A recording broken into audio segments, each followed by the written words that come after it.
Assalamualaikum warahmatullahi wabarakatuh. Halo semuanya, apa kabarnya? Selamat datang di channel EduTalks, channel edukasi kita bersama.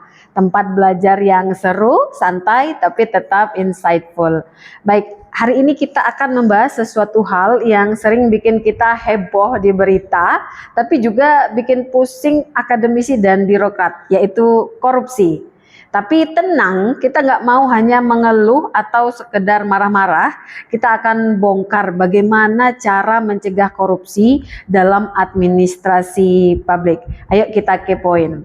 Jadi apa sih sebenarnya korupsi itu? Secara sederhana, korupsi adalah penyalahgunaan wewenang untuk kepentingan pribadi. Bentuknya macam-macam, bisa suap, nepotisme, markup anggaran, sampai jual beli jabatan. Nah, ini bukan cuma merugikan negara, tapi juga bikin rakyat jadi korban. Kalau dibiarkan, korupsi itu seperti rayap, tahu ya rayap. Jadi kalau dibiarkan maka akan menggerogoti birokrasi dari dalam sampai akhirnya ambruk. Nah, lalu korupsi itu kenapa sih susah banget untuk diberantas? Jawabannya sederhana dan sangat simpel, karena ada kepentingan dan kesempatan.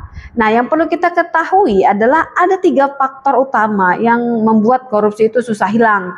Yang pertama yaitu budaya permisif. Apa itu? Seperti sering kita dengar, budaya permisif itu seperti cuma uang rokok doang, seperti itu. Nah, yang kedua kurangnya pengawasan. Siapa yang mau ngelapor kalau semua ikut main?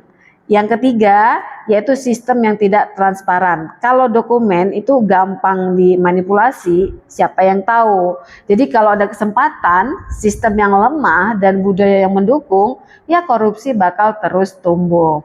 Nah, sekarang bagian pentingnya gimana cara mencegah korupsi.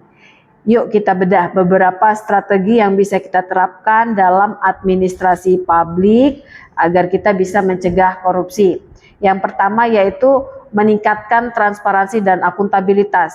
Prinsipnya sangat sederhana, kalau sistemnya terbuka dan bisa diawasi oleh masyarakat, peluang untuk korupsi akan lebih kecil. Nah, contohnya adalah sistem e-government dan keterbukaan data anggaran. Yang kedua yaitu penguatan pengawasan dan sanksi. Pengawasan harus ketat dan yang ketahuan harus kena sanksi, bukan cuma teguran ringan, tapi hukuman yang benar-benar bikin jera.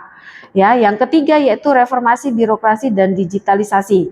Kalau semua layanan serba digital, makin sedikit celah bagi orang-orang untuk main belakang. Ya, yang terakhir yaitu membangun budaya integritas. Kalau mental pejabatnya masih mental asal dapat untung, sistem sebagus apapun tetap bisa dibobol. Makanya perlu pendidikan karakter dan kode etik yang kuat. Oke. Jadi adik-adik semuanya, korupsi itu bukan sekedar masalah hukum, tapi juga masalah budaya dan sistem. Kita semua punya peran dan dalam pencegahan ini, baik sebagai akademisi, birokrat masa depan, mahasiswa, maupun masyarakat biasa. Silahkan komen bagaimana cara kamu atau usulan kamu agar kita bisa mencegah korupsi di lingkungan sekitar kita. Baik, kalau kita bisa menerapkan ini, bukan nggak mungkin Indonesia bebas dari korupsi. Siapa yang siap jadi bagian dari perubahan? Nah, demikian untuk channel hari ini. Semoga bisa bermanfaat. Sampai jumpa di channel EduTalk berikutnya, di mana belajar administrasi publik lebih seru dan nggak bikin ngantuk.